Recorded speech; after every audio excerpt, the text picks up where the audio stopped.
Olá, seja bem-vinda e bem-vindo. Estamos iniciando o segundo episódio da primeira temporada do videocast e podcast Vozes da Inovação Eleitoral, uma produção do Laboratório de Inovação Alzira Inova, do TRE, em parceria com a Comissão de Participação Feminina, Assessoria de Comunicação Social e o Programa de Pós-Graduação em Ciência, Tecnologia e Inovação da UFRN. Vamos começar fazendo uma autodescrição do local, né? Nós estamos em uma sala com paredes amadeiradas, ao fundo uma tela com a logomarca do videocast Vozes da Inovação. Estamos as três mulheres sentadas aqui, né, em frente de uma mesa também com madeira, sentadas em poltronas. Vou fazer minha autodescrição. Eu sou uma mulher branca, de cabelos castanhos e estou vestindo um blazer de cor clara com por dentro uma blusa branca. Estou aqui com minhas duas convidadas super especiais, que eu vou pedir para elas também se apresentarem. Vamos começar com Sheila de Araújo, servidora do TRE, da Secretaria Judiciária, formada em Letras e em Jornalismo. Seja bem-vinda, Sheila. Obrigada, Sara. Gostaria que você também fizesse sua autodescrição para os nossos ouvintes e também telespectadores. Eu sou uma mulher parda, de cabelos castanhos, meio ruivos, de olhos castanhos, e estou vestindo uma roupa verde, de mangas quase compridas. Muito obrigada pela sua autodescrição. Queremos também conversar com Mariana de Siqueira. Ela é advogada, é professora do curso de Direito da UFRN e também faz parte, não é, de um grupo de pesquisa que agora me fugiu aqui, mas, doutora Mariana, me cite aí o DEFEM, não é isso? DEFEM, exatamente. Direito, Estado e Feminismos, mas acho que antes de falar sobre ele, vou fazer a minha descrição. Perfeito. Eu sou uma mulher parda, de pele mestiça, cabelos escuros, os meus cabelos estão presos agora, estou com um blazer branco, uma blusa roxa por dentro e com brincos na cor prata bem compridos. Muito bonitos, por sinal. Obrigada. É um prazer tê-las aqui. Esse é o segundo episódio, né? Como já mencionado aqui. O primeiro a gente falou sobre a nossa pioneira, Alzira Soriano, né? Primeira prefeita da América Latina, né? E temos aí ela como grande expoente da nossa história política feminina, né? E aí eu queria primeiro começar questionando, né, vocês sobre essa presença que nós temos aqui no estado, né, de uma mulher como prefeita, primeira mulher. Ela incentiva outras mulheres, serve de incentivo para outras mulheres também se inserirem na política? Olha, eu acredito que sim, né? A questão da representatividade. Sem a primeira, nós não teríamos, né, tudo que veio depois. E essa história de Alzira, assim como de tantas outras mulheres fortes aqui do nosso estado, é importantíssima para inspirar as novas gerações, porque o Rio Grande do Norte é assim, estado de Alzira Soriano, de Celina Guimarães, que foi a primeira a votar, de Maria do Céu, da professora Bahia, todas pioneiras em casas legislativas.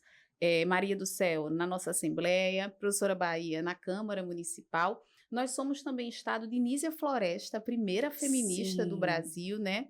Então, acredito que essa ancestralidade tem muito a ensinar para as mulheres do presente e para as que virão. E por isso que um espaço como esse é tão importante, porque é preciso mencionar a existência delas para que elas possam realmente atingir esse potencial máximo de inspiração. Verdade. Exatamente. Não há nenhuma dúvida de que o fato de nós termos essas mulheres tão fortes, pioneiras, que, vamos dizer, trilharam o caminho antes de nós temos privilégio de ter esses exemplos e isso estimula que outras mulheres, que as mulheres da atualidade, que as jovens, as estudantes, as professoras, elas tenham a coragem, vamos colocar assim, a coragem e o estímulo necessários para participar, para se fazer ouvir a sua voz, né? Se colocar na política, porque a política ela ainda é um espaço muito masculino, né? É um espaço ainda árido para o ser feminino, para a mulher. Então, quando você tem os exemplos e quando você divulga isso, né, por isso que eu acho que a Justiça Eleitoral cumpre um papel muito importante quando coloca essa história para o público, né? Eu me lembro, eu que sou mais velha do que vocês, lembro que isso nunca foi tratado nas escolas onde eu estudei. Quem ouviu falar, né, dessas mulheres? Das minhas etapas escolares, eu vim ouvir falar na Justiça Eleitoral, depois de servidora da Justiça Eleitoral e mais, depois da instituição do Centro de Memória da Justiça Eleitoral.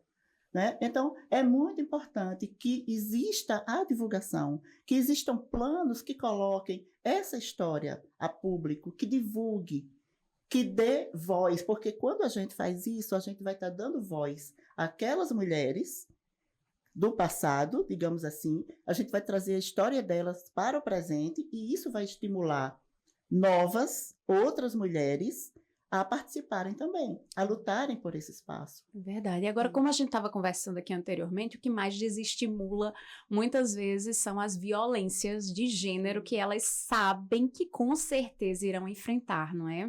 Sem sombra de dúvidas, né? A gente, inclusive, criminalizou uma violência de gênero associada à mulher na política recentemente, que é a violência política de gênero, a violência política contra a mulher, que acontece de múltiplas formas, pode ser com xingamento, com a verbalização de algo muito hostil, com um texto grosseiro digitado na rede social daquela candidata, com ameaça de morte, com agressão física, e a gente tem situações extremas de perda da vida, né, em decorrência da violência política de gênero.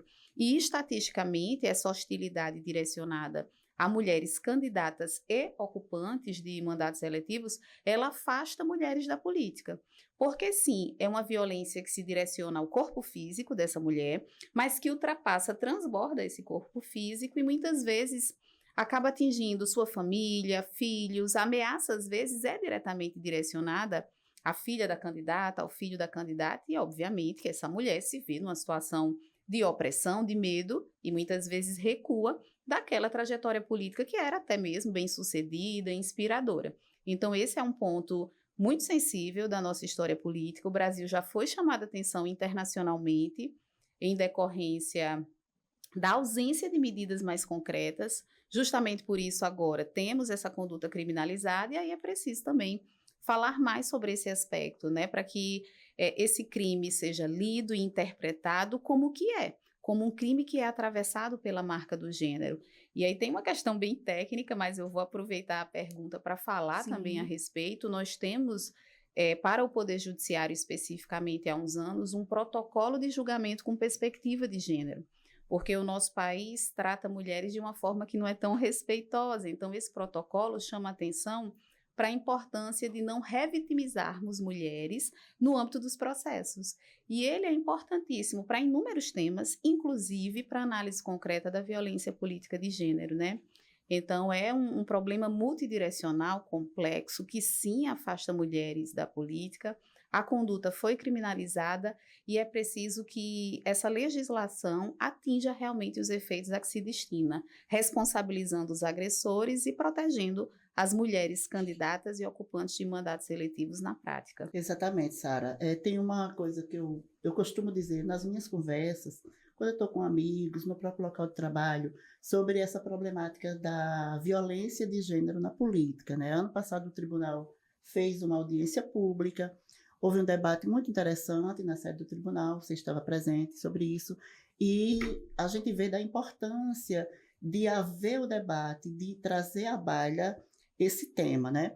Eu costumo dizer, sempre que estou em conversas particulares com amigos, porque eu não sou uma palestrante como a doutora Mariana, que a violência de gênero na política, ela existe porque existe uma violência de gênero. Existe, ponto, uma violência contra a mulher, que a gente tem que dar a palavra, a nomenclatura correta, que é o machismo. É o machismo estrutural que permeia a nossa sociedade e que isso aí é que vai gerar todas as outras violências, né, em relação à mulher. Em relação às minorias, mas em relação à mulher, que é a minoria mais atingida, né, mais atacada. Talvez não mais do que os negros, mas as mulheres são a minoria muito atacada.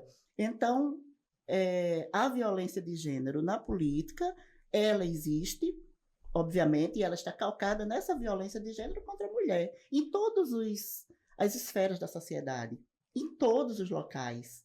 Né? Em todos os locais as mulheres são agredidas, elas são atacadas, elas são olhadas de forma diferente, elas são criticadas, sejam elas de qualquer classe social, sejam elas de qualquer nível socioeconômico, sejam elas ocupantes de qualquer cargo, não é? Desde um cargo mais de nível menor, digamos assim, até a mais alta corte.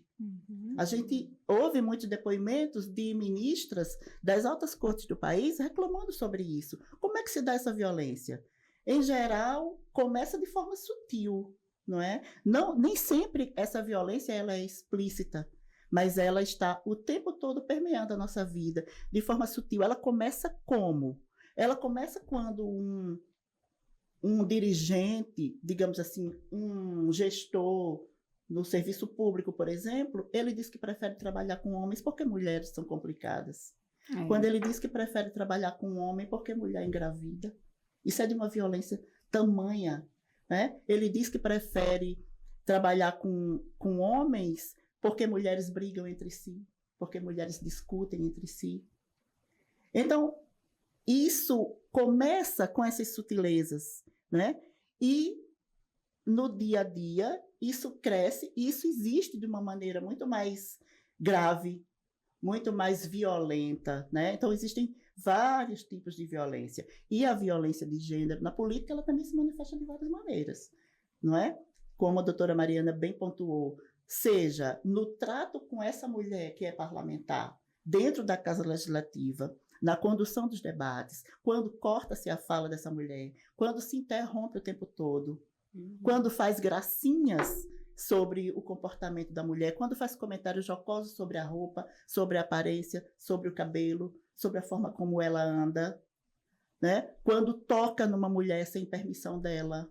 A gente vê isso dentro do parlamento. Então, são formas de agressão à mulher e ao corpo da mulher que está numa posição, inclusive, no momento lá do parlamento, de igual para igual, porque é assim que é.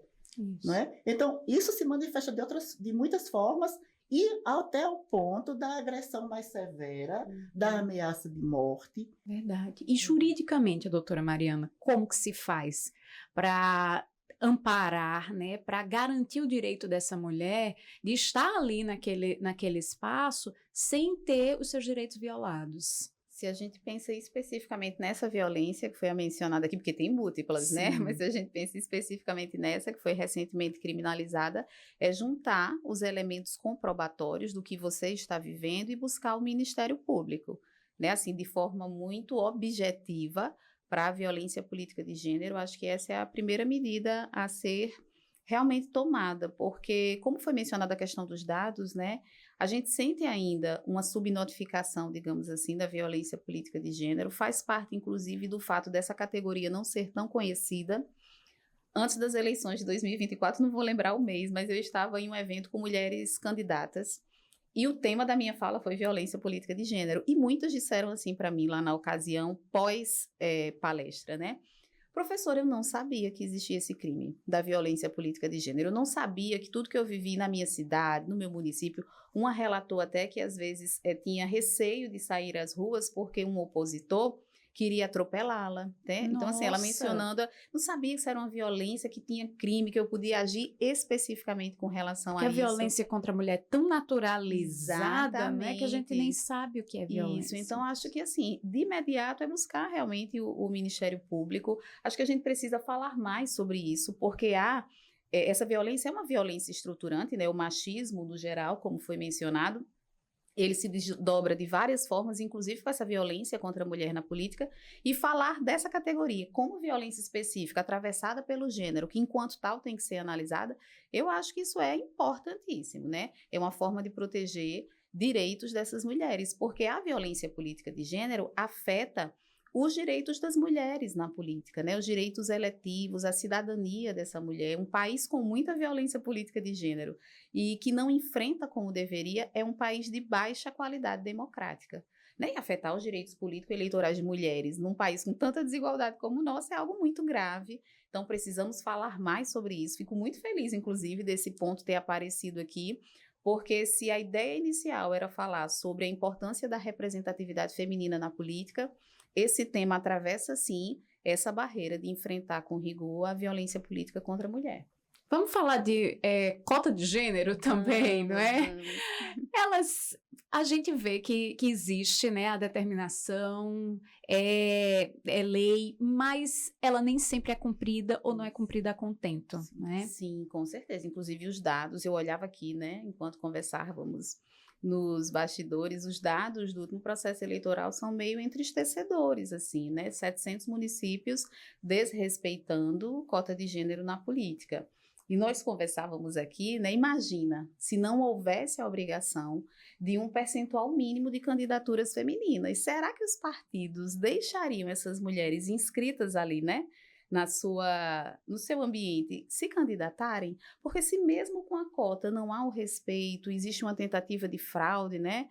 Popularmente apelidada de candidatura laranja, imagina só sem esse dever legal, que tem uma consequência jurídica grave, né? Que é prejudicar o próprio resultado eleitoral para aquele partido que desrespeitou a cota. Então, é realmente algo da ordem das estruturas. Eu tenho um colega que talvez apareça aqui dialogando no futuro, não sei, o professor Daniel, que é um professor de Direito Eleitoral da universidade. Ele trabalhou essa questão de gênero dentro dos partidos. O tema da tese de doutorado dele, eu tive a alegria de avaliar a banca, foi sobre compliance de gênero nos partidos políticos. É um nome estranho, mas eu vou traduzir aqui a que corresponde. A ideia é trabalhar no interior dos partidos as questões de gênero para que eles tratem as filiadas que intencionam candidatar-se de forma equilibrada e isonômica, porque é um problema que vem vem da base da sociedade e se reflete em múltiplos espaços públicos e privados, já que é estruturante, inclusive dentro do partido político, né? Então, a ideia dele é tentar resolver, vamos dizer assim, numa perspectiva de prevenção e tratando o problema com a sua complexidade. E aí a gente precisa falar sobre isso dentro dos partidos. É raro que um partido tenha uma mulher na presidência, que internamente trate os seus de forma equilibrada, e aí isso vai reverberando em múltiplos outros pontos de desigualdade, como é o caso, por exemplo, desse, que especificamente foi mencionado agora, o desrespeito às cotas de gênero, que realmente é um desrespeito absurdo e piora, assim como a violência política de gênero, a qualidade democrática do nosso país. Sim. A esse respeito, o TSE editou esta semana, né, semana passada, 2 normas muito importantes. Uma delas diz respeito a exatamente essa estrutura, essa organização interna dos partidos políticos em relação ao gênero. Porque o que o TSE entende, como foi a discussão, se existe uma cota de gênero para candidaturas, é correto, é saudável e é altamente recomendável que os partidos também pratiquem essa mesma democracia no seu interior, que vai de encontro ao que foi colocado agora, não é? Que haja um respeito às filiadas, seja dado o devido espaço para que elas se manifestem, para que elas se coloquem, para que elas possam ser, de fato, levadas a essa condição de se candidatar, de debater de igual para igual com homens dentro da estrutura dos partidos políticos. Então, a norma do TSE, ela não determina que os partidos obedeçam essa cota dentro da sua estrutura administrativa e de decisões, né, nas suas instâncias decisórias. Mas ele recomenda, né, a Justiça Eleitoral recomenda que pelo menos 50% dos cargos de direção partidária seja composto por mulheres. Isso é muito importante, isso é um debate muito importante.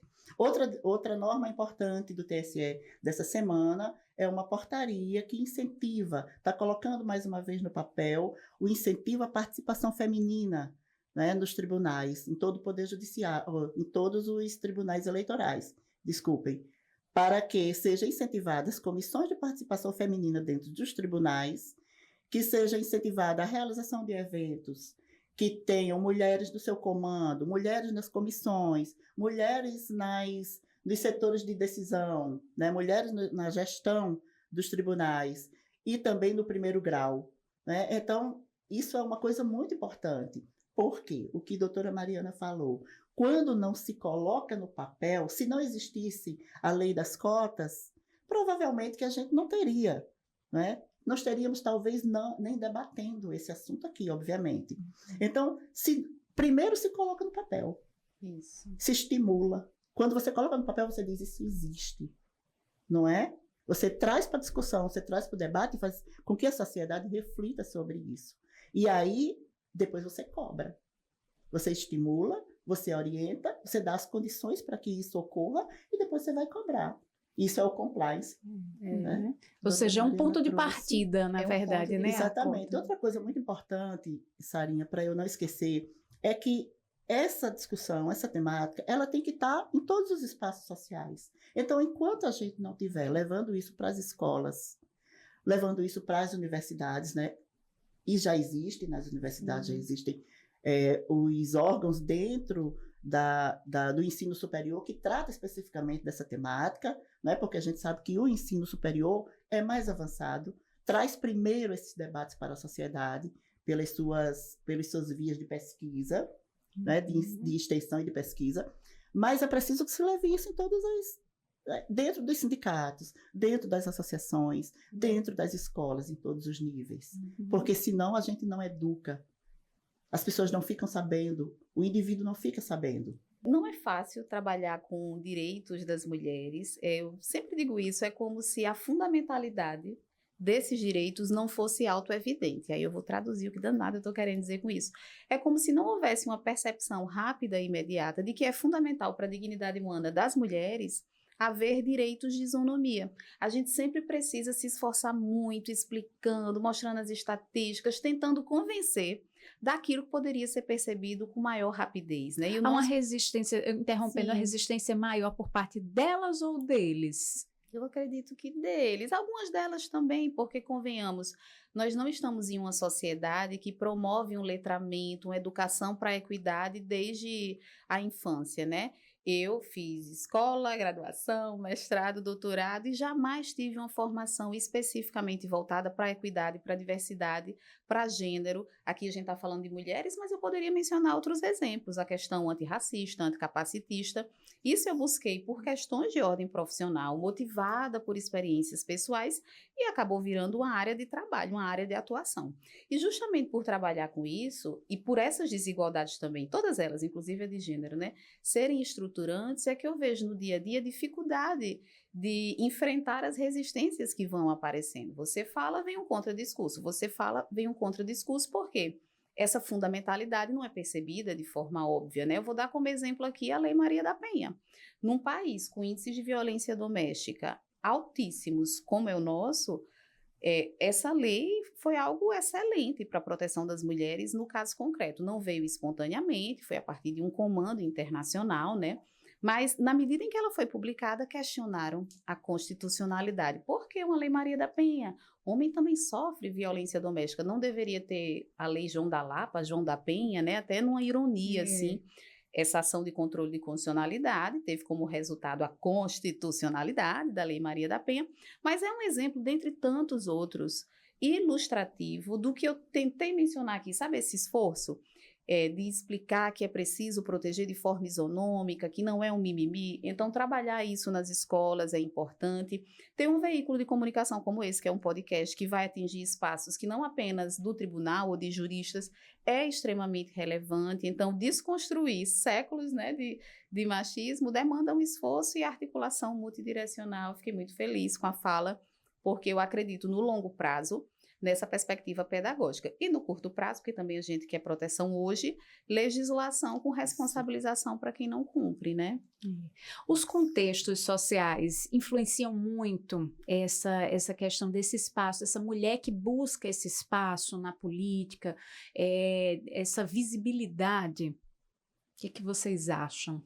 O contexto de vida dessa mulher... O contexto de vida dessa mulher e o contexto social que ela está inserida. Sim, com certeza. Hoje a gente percebe um padrão de repetição no perfil de mulher que chega até a vida pública, né? Na condição de uma mulher que ocupa cargo político. Normalmente a porta de entrada é a vereança, né? A primeira escolha, digamos assim, ao candidatar-se a essa tentativa de se tornar vereadora. Então, é muito comum que a mulher comece sua carreira na política a partir da vereança. E eu acho que o percurso é mais longo também, né? Até conseguir ser eleita. Isso, até conseguir ser eleita. Normalmente, as mulheres que buscam esse caminho ou vêm de uma família com a história política, é o companheiro, a companheira, o pai que já tinha ali uma vivência política, e aí tem um dado curioso, assim, ou é uma mulher com ensino superior, muitas vezes professora, que a partir das suas vivências coletivas, muitas vezes articulada num sindicato ou ali na comunidade, desperta para essa atividade. Então, o que a gente observa nas estatísticas é que há, sim, uma influência entre o histórico de vida dessa mulher e essa consequência que ela conseguir acessar uma cadeira no âmbito da política. Muitas vezes, né, na maior parte das situações, a princípio, numa Câmara Municipal. E o que eu ouço delas, uma vez que se elegem, é de quão árduo foi o caminho, da dificuldade de ter acesso a recursos, porque a gente tem a cota para a mulher ser candidata. Tem a questão de recurso, né? Muitas me dizem assim, Mariana, olha, para a gente fazer campanha sem dinheiro, então até a questão da disputa dos valores ali dentro do partido, mesmo havendo também um percentual que deve ser direcionado, né? As candidaturas femininas, tudo é árduo, é como se nada fosse fácil. E mesmo sendo eleita, ainda haverá essa sistemática da violência de gênero na política, com múltiplas formas de hostilidades. Ela mencionava as redes sociais, né, de candidatas, tem estudos da época do Twitter, que agora não é mais Twitter, né, que mostravam uma média de 70 xingamentos por dia contra uma mulher ocupante de cargo político, né, e esses xingamentos, às vezes, muito odiosos. Num evento que eu estava dividindo mesa com uma parlamentar, ela disse que a gestora de redes sociais dela, às vezes, dizia assim, fulano, vou mencionar o nome porque, enfim, né, mas fulana, hoje não olhe suas redes sociais, essa semana não olhe, não tá saudável, você não vai se sentir bem, né? Então, é algo realmente que a gente precisa revisar. Desanimador, não é? Desanimador, a gente tem que revisar isso desde as bases até o fim desse processo, né? Com a educação, com o judiciário consciente do que é a desigualdade de gênero, inclusive na política, com o legislativo legislando a respeito disso. Eu li uma autora, que eu não lembro o nome agora, que ela dizia, para mim não é importante que a mulher mande num homem, né? É importante que a mulher mande em si. Mande em si, que ela se governe, que ela se autogoverne, que ela possa dizer o que ela pensa, que ela tenha autonomia, que ela possa contribuir para a sociedade. Porque, de fato, não seremos uma democracia se a gente não puder contar com mais da metade dos cidadãos que são mulheres. E só para a gente fechar aqui o nosso bate-papo, que está muito bom, como que vocês enxergam o poder das instituições, a justiça eleitoral, como que instituições, no geral, elas poderiam, de certa forma, garantir, né, esse espaço da mulher, garantir que ela esse espaço dela, esse direito dela não seja violado, como que a gente, enquanto justiça eleitoral, pode ajudar, não é? Eu penso que a justiça eleitoral ela tem um papel muito importante. Eu fiz no ano de 2018, um MBA em Gestão do Judiciário e Direito Eleitoral. E numa das disciplinas que eu fiz, acho que era a professora, a mãe de Márcia, e ela tratava dessa questão, das questões sociais que envolvem o judiciário, né? E colocando como o poder judiciário ele pode se aproximar mais da sociedade e contribuir muito mais, principalmente a justiça eleitoral, que é a casa da democracia, né? Então, quanto mais a gente puder trazer essa instituição para o debate público, para tratar de questões que dizem direito a toda a sociedade, mais democracia nós estaremos construindo, mais próximo da democracia nós estaremos chegando.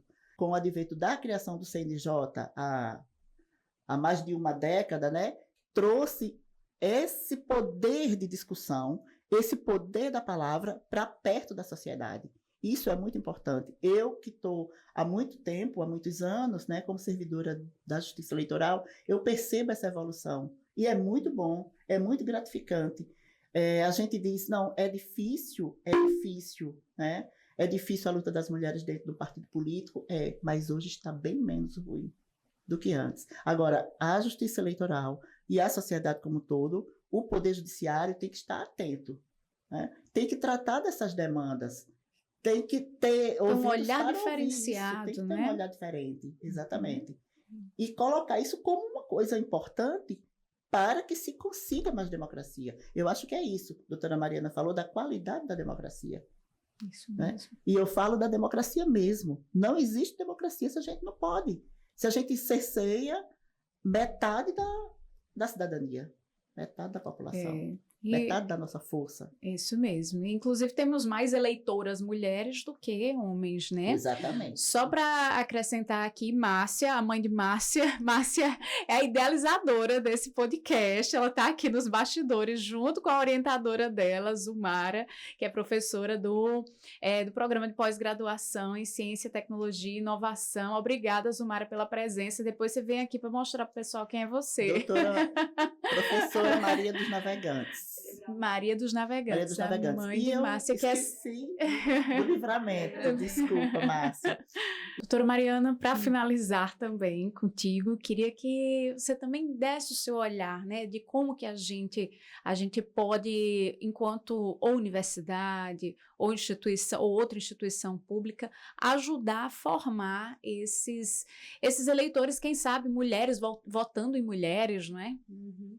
Vamos lá, né? Quando a pergunta foi feita, eu me coloquei aqui a pensar sobre que resposta eu daria e foi muito bom poder ouvir a fala aqui de alguém que tem uma história de vida, né, junto à Justiça Eleitoral. Eu acho que qualquer instituição pública, sobretudo a Justiça Eleitoral, por trabalhar com a matéria eleitoral, pode lidar com esse tema da desigualdade de gênero e da busca por uma equidade numa dupla perspectiva. Fiquei aqui pensando, né? Olhando para si. Como é que eu, instituição, trato a minha mulher trabalhadora, essa mulher que está aqui no dia a dia? Como é que o tema da igualdade de gênero a atinge em seu cotidiano? Como eu posso inserir esse tema que é transversal na minha política interna de integridade, de governança, no código de ética e conduta? Será que eu estou fazendo treinamento dos servidores para que eles saibam lidar com a perspectiva da diversidade, inclusive no que diz respeito ao recorte de gênero? Cartilhas, podcasts, há toda uma multiplicidade de ações com esse olhar voltado para o ambiente interno e que tem essa habilidade de, quem sabe, conseguir incrementar equidade de gênero no âmbito institucional. Para além disso, como eu mencionei, instituições públicas, né, é importantíssimo, indispensável pelo interesse público olhar para fora também, né, para o cidadão que busca aquela instituição, seja no sentido de ser eleitor, ou no sentido de ser candidato, né? Então, com relação ao cidadão, eu acho que é trabalhar associando-se a outras instituições, por exemplo, com as escolas seria muito bacana ter um trabalho com escolas, no interior, né? Às vezes a gente discute muito isso no âmbito da capital e instrumentaliza a discussão na capital, mas às vezes não conseguimos chegar até as cidades mais afastadas. Mas eu fiquei também pensando no exercício jurisdicional em si, né, no que ele representa. E aí eu acho que fazer com que essa matéria, que é o gênero e a desigualdade de gênero, consiga ser percebida ali nas entrelinhas do processo ou dos processos, isso é essencial. Então, buscar conhecer mais e melhor o protocolo de julgamento com perspectiva de gênero, compreender de que forma essa desigualdade de gênero de fato reverbera numa violência política de gênero, no modo como as cotas são desrespeitadas, como o direcionamento de recursos para candidaturas femininas também é desrespeitado. Então, eu acho que buscar compreender o que significa essa desigualdade, de que modo ela efetivamente reverbera no processo e como isso pode ser assimilado para fins de uma decisão mais equitativa, também é um recorte que pode ser praticado pela Justiça Eleitoral no sentido de promover igualdade de gênero. É verdade. Só para complementar, a escola judiciária, ela tem trabalhado, né, mas é um trabalho ainda de formiguinha, não é? Porque hoje, pela quantidade de servidores, a quantidade que a escola consegue alcançar ainda são poucos alunos, né? E a escola geralmente chega com essa temática mesmo da participação feminina na política. E quem sabe a gente consiga mais na frente ampliar, né? Para chegar a todas as escolas, todos os níveis de educação, né? E só para deixar aqui também um telefone, a gente dentro do tribunal tem a ouvidoria da mulher, né? É desconhecida ainda de muitas mulheres que estão, né, concorrendo a cargos eletivos. E dentro da ouvidoria, a ouvidoria recebe denúncias de violência política de gênero. E aí eu vou aproveitar para deixar o telefone, o contato é o 84, né, o DDD 3654-6400, e tem também o e-mail, o falamulher@tre-rn.jus.br. E é assim, com esse trabalho, às vezes, é aos poucos, né, que a gente vai conseguindo alcançar. Obrigada pela presença das duas. Foi muito enriquecedor conversar com as duas aqui hoje, viu? Eu que agradeço. Eu agradeço. Posso fazer um parênteses mesmo no encerramento? Acho importante dizer, já que é um programa promovido também de alguma forma pelo tribunal, que aqui a gente tem a alegria de ver nas decisões do tribunal menção ao protocolo de gênero, isso é muito bacana. Essa ouvidoria, quando foi criada e noticiada, foi assim comemorada por quem trabalha com o tema das mulheres na política, e é como você disse, né, um processo, é uma caminhada, né, a gente durante muito tempo não falava sobre isso, e agora temos exemplos concretos muito sólidos, assim, nas nossas instituições, no sentido de mostrarem que o tempo é outro, as coisas estão mudando, então acho que é muito bacana realmente mencionar a ouvidoria, e eu precisava dizer aqui que a gente já vem, inclusive, de treinamento também dos servidores, já tive a oportunidade de estar falando sobre temas ligados a isso para o pessoal do próprio tribunal, então acho que o processo, o caminho está sendo caminhado, né? O futuro promete, eu acho. Desse modo, verdade. É obrigatório que a gente diga que o nosso tribunal tem avançado muito. Sim, não é? Isso é muito bom isso e é digno traz de comemoração. orgulho. É verdade. Isso, E eu espero reencontrá-las outras vezes aqui, Sim, viu? obrigada. No videocast. Chama que eu venho. Obrigada, doutora Maria. Obrigada também, adorei. Muito obrigada. E até a próxima, a gente vai continuar falando sobre participação política das mulheres.